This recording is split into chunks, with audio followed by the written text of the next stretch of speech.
Hello दोस्तों, welcome to sleepy classes. तो quick revision series में ये 5 इंपॉर्टेंट टर्म्स डिस्कस करते हैं with respect to financial markets. शुरुआत करने से पहले एक छोटी सी पीस ऑफ इंफॉर्मेशन आप सभी के लिए कि 2024 का टाइम नजदीक आ रहा है, तो भैया लास्ट मिनट में डेफिनेटली हमें कुछ revision as well as quick tips की यहाँ पर जरूरत रहती है। तो उसी के पर्पज से लो इन्वेस्टमेंट हाई रिटर्न के कोर्सेज यहाँ पर स्लीपी क्लासेस द्वारा क्रिएट किए गए हैं, जिसमें स्पेशली फोकस करना चाहूंगा मैप्स वाले कोर्स पर कि ईयर ऑन ईयर बेसिस पर हम देख रहे हैं यूपीएससी द्वारा मैप बेस्ड सवाल पूछे जाते हैं। तो डेफिनेटली इस कोर्स में एनरोल कीजिए एंड अपने मैप बेस्ड क्वेश्चंस का एक फाइनल रामबाण यहां पर तैयार कर लीजिए। एंड वाइल एनरोलमेंट आप अरविंद कूपन कोड यहां पर यूटिलाइज कर सकते हैं, आपको 10% तक का डिस्काउंट यहां पर मिलेगा। राइट, चलिए अब डिस्कस करते हैं पहली टर्म को, राइट शेयर, जिसे हम राइट्स इश्यू ऑफ शेयर कहते हैं।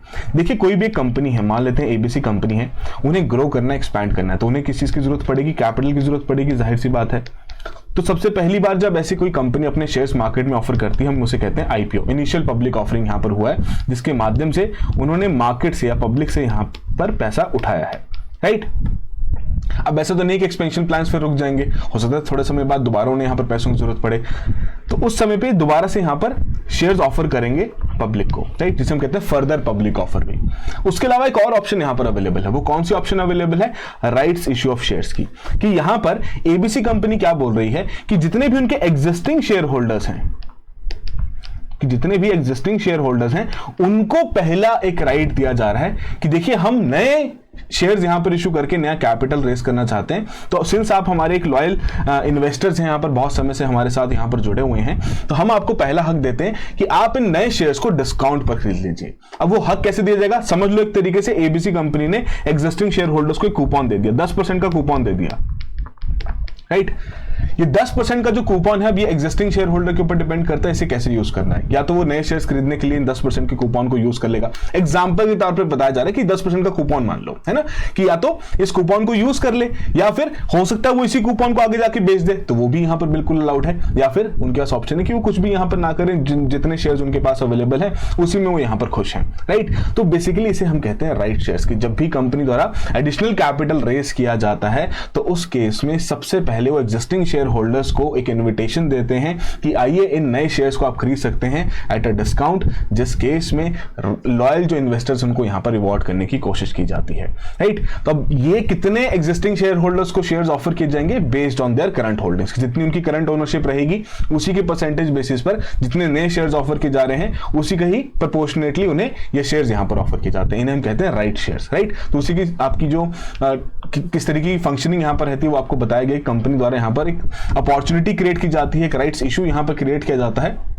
राइट, और उस राइट्स इशू को अगर वो यहां पर यूज कर लें तो उसे हम राइट शेयर्स में कन्वर्ट होता हुआ देखते हैं, जिसके तहत existing share holders additional shares यहां पर खरीद पाते हैं डिस्काउंटेड प्राइस में डायरेक्टली फ्रॉम द कंपनी। कि यहां पर आपकी पी टू पी ट्रेडिंग ना होते हुए डायरेक्टली कंपनी से शेयर्स खरीदे जाते हैं कंपनी को पैसा प्रोवाइड करके। राइट, तो सिंपल सवाल मैं आपसे ये पूछूंगा, सिंस आपने प्राइमरी और सेकेंडरी मार्केट जरूर पढ़ा होगा, तो जो आईपीओ और जो आपका फर्दर पब्लिक ऑफर है, ये प्राइमरी मार्केट का कंपोनेंट है, सेकेंडरी मार्केट का कंपोनेंट है? कमेंट बॉक्स में जरूर बताइए। राइट, चलिए अगली टर्म यहां पर डिस्कस करते हैं, preference shares versus equity shares. अब ये एक ऐसी टर्मिनोलॉजी जो कि आए दिन हम सुनते रहते हैं, कई बार कंफ्यूजन भी क्रिएट होता है कि एग्जैक्टली प्रेफरेंस शेयर्स और इक्विटी शेयर्स में डिफरेंस क्या है। तो अभी हमने समझा कि भैया शेयर्स एक ऐसा टूल यहां पर कंपनी के पास अवेलेबल है जिसके माध्यम से वो अपने कैपिटल रेस कर सकते हैं, but at the same time जब वो शेयर्स यहां पर ऑफर कर रहे हैं तो उस केस में कंपनी में ओनरशिप भी ऑफर की जा रही है। तो उसी की दो कैटेगरीज यहां पर देखने को मिलती हैं,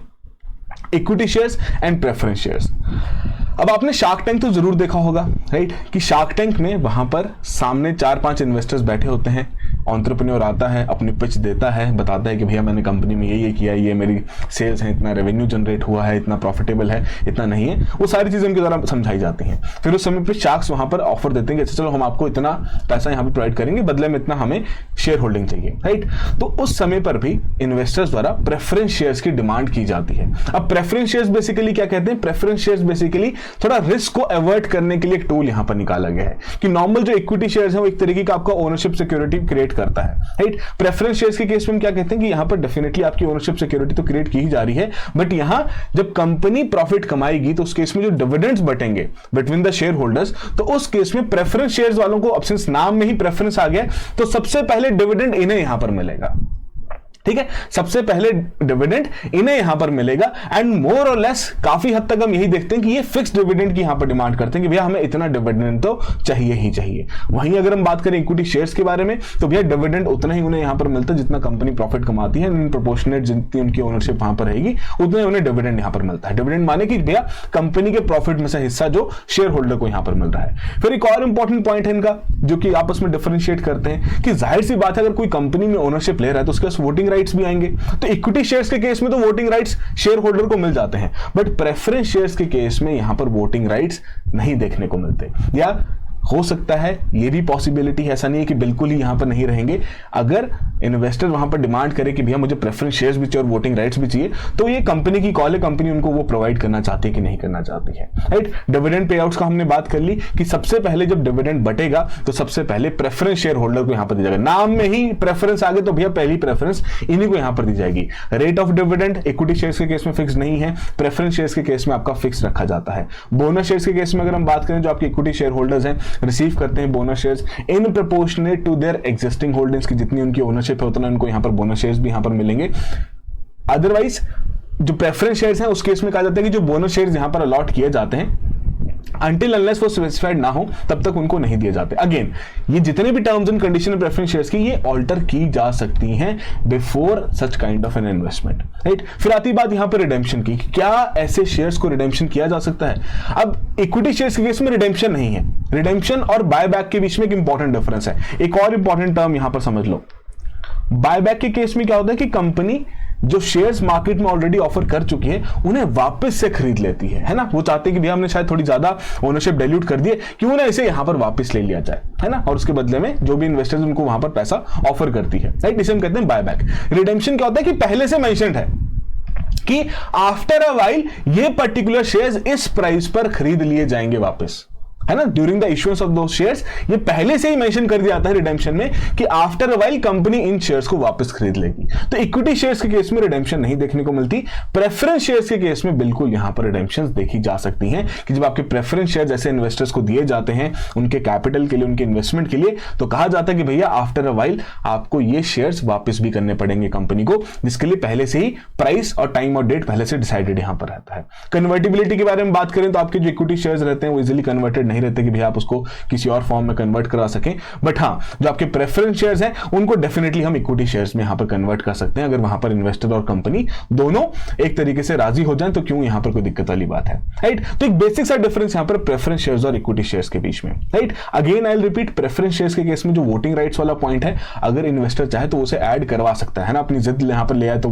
कुछ भी कर सकता है यहां पर, बट मोर और लेस यहां पर सबसे जो प्रायोरिटी दी जाती है वाइल डिस्ट्रीब्यूटिंग डिविडेंड वो सबसे पहले इन्हें दी जाती है प्रेफरेंस शेयर होल्डर्स को। अपार्ट फ्रॉम दैट जो कंपनी की इंसॉल्वेंसी वहां पर या बैंकरप्सी की प्रोसेस देखने को मिलती है ना, पूरा प्लान वहां पर सेट किया जाता है। सबसे पहले तो जो आपके क्रेडिटर्स हैं जिन्होंने कंपनी को उधार दिया सबसे पहले उनका भरपाई की जाएगी ना, उनका पैसा यहां पर वापस किया जाएगा। फिर अगली प्रायोरिटी आती है शेयर होल्डर्स की, तो शेयर होल्डर्स की जब प्रायोरिटी यहां पर आती है तो उस केस में भी प्रेफरेंस शेयर होल्डर्स को फर्स्ट प्रेफरेंस यहां पर दी जाती है, राइट। बट मोर और लेस इसमें वोटिंग राइट्स देखने को हमें नहीं मिलते। तो ये बेसिक सा डिफरेंस है जो कि आपको यहां पर ध्यान रखना है। फिर एक और इंपॉर्टेंट टर्म देखने को मिलती है डीलिस्टिंग। जैसे कि हमने पहली टर्मिनोलॉजी में राइट शेयर्स या राइट्स इशू ऑफ शेयर्स के बारे में बात की कि उस केस में कंपनी द्वारा खुद को लिस्ट किया जाता है स्टॉक एक्सचेंज में आईपीओ के माध्यम से कि जी हम अपने शेयर्स पहली बार पब्लिक को ऑफर कर रहे हैं, उसे हम कहते हैं लिस्टिंग की प्रोसेस। तो डीलिस्टिंग क्या चीज है, तो डीलिस्टिंग बेसिकली क्या कहता है कि जिस केस में जो हमारी स्टॉक एक्सचेंजेस हैं एनएससी और बीएससी, जहां पर एक तरीके से इन्वेस्टर और जितने भी लोगों को पैसों की यहां पर आवश्यकता है उनको ये मिलाता है ना, एक तरीके का प्लेटफॉर्म यहां पर क्रिएट किया गया इन एक्सचेंजेस के माध्यम से। तो यदि उस केस में किसी भी कंपनी के शेयर्स को वहां से हटा दिया जाए, स्टॉक एक्सचेंज से हटा दिया जाए, उसे हम कहते हैं डीलिस्टिंग की प्रोसेस। तो क्या ये पर्टिकुलर प्रोसेस कंपलसरी है, क्या इसके कुछ कारण है, थोड़ा सा समझ लेते हैं। तो जी हाँ, ये आपकी फाइनेंशियल हेल्थ की वजह से भी हो सकता है कि हो सकता है शायद जो मिनिमम रिक्वायरमेंट्स हैं डीलिस्टिंग की वो पूरी ना हो पा रही हो, है ना, मिनिमम मार्केट कैपिटलाइजेशन यहाँ पर पूरा ना हो पा रहा हो, बार बार कंपनी यहाँ पर लॉसेस फियर कर रही हो, राइट। तो उस केस में फाइनेंशियल हेल्थ को मद्देनजर रखते हुए डीलिस्टिंग हो सकती है। नॉन कंप्लायंस की वजह से भी हो सकती है कि भैया सेबी कहता है कि भैया ये कंप्लायंस को ढंग से फॉलो नहीं कर रहे, मिसलीडिंग डिस्क्लोजर्स यहाँ पर इनके देखने को मिल रहे हैं, रिपोर्ट्स अपनी टाइमली फाइल नहीं कर रहे, तो उस केस में अगर कोई ऐसा पर्टिकुलर कंपनी वायलेट करती है एक्सचेंज के रेगुलेशंस को तो डेफिनेटली उनके द्वारा वहां पर डीलिस्टिंग कर दी जाती है कि पेनल्टी लगा दी जाएगी कि भैया डीलिस्ट करो, या वॉलंटरी एग्जिट भी देखने को मिलता है कि कंपनी खुद कह रही है कि भैया हम मार्केट से हटना चाहते हैं। अब वो मोर और लेस कब होता है कि भैया मान लो अगर कोई पर्टिकुलर आपकी कंपनी है जो कि पब्लिकली ट्रेडेड थी, वो प्राइवेट में कन्वर्ट होना चाहती है या फिर उसका मर्जर हो रहा हो किसी और कंपनी के साथ, तो उस केस में वो कंपनीज क्या करती है, बाय बैक कंडक्ट करती है कि जो भी मार्केट में शेयर्स अवेलेबल है उन्हें वापस खरीद लेती है और उनका पैसा मार्केट में दे देती है, राइट। उसे हम कहते हैं वॉलंटरी एग्जिट। इसे हम कहते हैं डीलिस्टिंग की प्रोसेस, जिसमें अगेन सेबी का बहुत इंपॉर्टेंट रोल देखने को मिलता है। चलिए फिर एक और टर्म यहां पर डिस्कस करते हैं, इंडिया वीआईएक्स। अब ये इंडिया वीआईएक्स रिसेंटली आपने न्यूज में बहुत सुना होगा। देखिए इलेक्शन का टाइम चल रहा है, रिजल्ट डिक्लेयर होने वाला है बहुत जल्द, राइट। तो कहीं ना कहीं मार्केट में वॉलेटिलिटी तो देखने को मिलती है कि मार्केट किस तरीके से रिएक्ट करेगा। मई के महीने के बात करें तो भैया स्टार्टिंग के 5 से 10 दिनों में ही जितने भी फॉरेन पोर्टफोलियो इन्वेस्टर्स है, बहुत सारे इन्वेस्टर्स अपना पैसा निकाल के यहां से एग्जिट कर लिए, क्योंकि उन्हें लग रहा है कि भैया मार्केट में वॉलेटिलिटी आने वाली है। तो वैसे एक तरीके का ना volatility index India VIX create किया गया, जो कि क्या असेस करता है कि इन्वेस्टर का सेंटीमेंट कैसा है with respect to Indian stock market, कि किस प्रकार की वॉलेटिलिटी वो प्रेडिक्ट कर रहे हैं, एक्सपेक्ट कर रहे हैं आने वाले 30 दिनों में, कि किस प्रकार से यहां पर मार्केट में वॉलेटिलिटी देखने को मिलेगी। अब इसमें एक इंपॉर्टेंट पॉइंट क्या है जो कि काफी हद तक आपको कंफ्यूजिंग भी कर सकता है, कि क्या ये पर्टिकुलर वॉलेटिलिटी इंडेक्स ये बताता है कि मार्केट में अप आएगा या डाउन आएगा? जी नहीं, ये सिर्फ ये बता रहा है कि कितना वॉलेटाइल नेचर देखने को मिलेगा। अब वो बहुत अप भी जा सकता है ना, बुलिश ट्रेंड भी देखने को मिल सकता है और बेरिश ट्रेंड भी वहां पर देखने को मिल सकता है। तो इंडिया वीआईएक्स रिसेंटली मई के महीने में ही आपका बहुत ज्यादा अप एंड डाउन यहां पर होता हुआ देखने को मिल रहा है, इसकी वैल्यूज बढ़ती हुई देखने को मिल रही। तो अगर इस इंडेक्स की वैल्यूज बढ़ रही है तो हम मानते हैं कि भैया मार्केट में वॉलेटिलिटी बहुत आ सकती है। अब वो ऊपर भी जा सकता है, नीचे भी जा सकता है, वो सिर्फ और सिर्फ यहां पर वॉलेटिलिटी को ही असेस करता है, राइट। अगर लोअर वैल्यूज यहां पर देखने को मिली तो मतलब कामर पीरियड है कि एक तरीके से ज्यादा वॉलेटाइल नेचर मार्केट का देखने को नहीं मिल रहा। तो बेसिकली इसकी जो कैलकुलेशन है कि जो आपके निफ्टी ऑप्शंस कॉन्ट्रैक्ट्स की ट्रेडिंग होती है उसी के बेसिस पर इसे कैलकुलेट किया जाता है। अगेन नॉन डायरेक्शनल है, ये नहीं प्रेडिक्ट करता कि मार्केट अप जाएगा या डाउन जाएगा, ये सिर्फ ये प्रेडिक्ट करता है कि कितना वॉलेटाइल यहां पर देखने को मिलेगा, राइट। तो ये इंपॉर्टेंट पॉइंट आपको यहां पर ध्यान रखना है। चलिए एक और लास्ट टर्म आज की हम यहां पर डिस्कस कर लेते हैं, कंपल्सरी कन्वर्टिबल डिबेंचर्स। देखिए डिबेंचर्स बेसिकली बॉन्ड्स का ही एक और यहां पर नाम देखने को मिलता है, या जो जितनी भी आपकी कंपनीज कॉर्पोरेट्स द्वारा जो आपके बॉन्ड्स इशू किए जाते हैं, राइट, उन्हें हम बेसिकली डिबेंचर्स की कैटेगरी में यहां पर डालते हैं कि भैया अनसिक्योर्ड नेचर के जो बॉन्ड्स हैं, राइट। तो वैसे ही कन्वर्टिबल डिबेंचर्स माने कि कन्वर्टिबल बॉन्ड्स जो कि एक हाइब्रिड इंस्ट्रूमेंट का काम यहां पर करते हैं कि भैया उसमें आपका डेट का कंपोनेंट भी देखने को मिलता है, इक्विटी का कंपोनेंट भी देखने को मिलता है, कि इशू तो किया जाता है in the form of debt component, माने कि बॉन्ड के तरीके से उसे इशू किया जाता है। जैसे एग्जांपल के तौर पे हम यहां पर ले लेते हैं कि मान लीजिए कोई बॉन्ड यहां पर इशू किया गया है ना, और 8 साल का उसका मैच्योरिटी पीरियड था, 10% का उसका कूपन रेट यहां पर देखने को मिल रहा था, और फेस वैल्यू हम कहते हैं चलो भैया 1 लाख रुपए का उसका फेस वैल्यू यहां पर देखने को मिलता है, राइट। तो भैया जिसने भी इस बॉन्ड को यहां पर खरीदेगा तो उस केस में भैया उसके द्वारा 1 लाख मतलब जितना भी प्राइस वो यहां पर पे करेगा, फेस वैल्यू यहां पर 1 लाख रुपए हो सकता है उसको 90,000 में मिल जाए, हो सकता है उसको 1.5 लाख में मिले, बेस्ड ऑन द मार्केट में जो भी डिमांड रहेगी इस पर्टिकुलर बॉन्ड की, राइट। बट यहां पर सिंस कन्वर्टिबल डिबेंचर है, उसका मतलब यहां पर क्या रहेगा कि ये जो पर्टिकुलर बॉन्ड है आफ्टर हो सकता है 3 साल बाद 4 साल बाद ये कन्वर्ट हो जाएगा इक्विटी कंपोनेंट में। इक्विटी कंपोनेंट में कैसे कन्वर्ट हो जाएगा कि मान लीजिए यदि एबीसी कंपनी द्वारा इस प्रकार का कन्वर्टिबल बॉन्ड ऑफर किया जा रहा है शेखर जी को, है ना, शेखर जी इस प्रकार का कन्वर्टिबल बॉन्ड यहां पर खरीद रहे हैं, मान लेते हैं कि भैया यही बॉन्ड उनके द्वारा खरीदा गया है और कंपनी को उन्होंने 1 लाख रुपए यहां पर दिया है, ठीक है।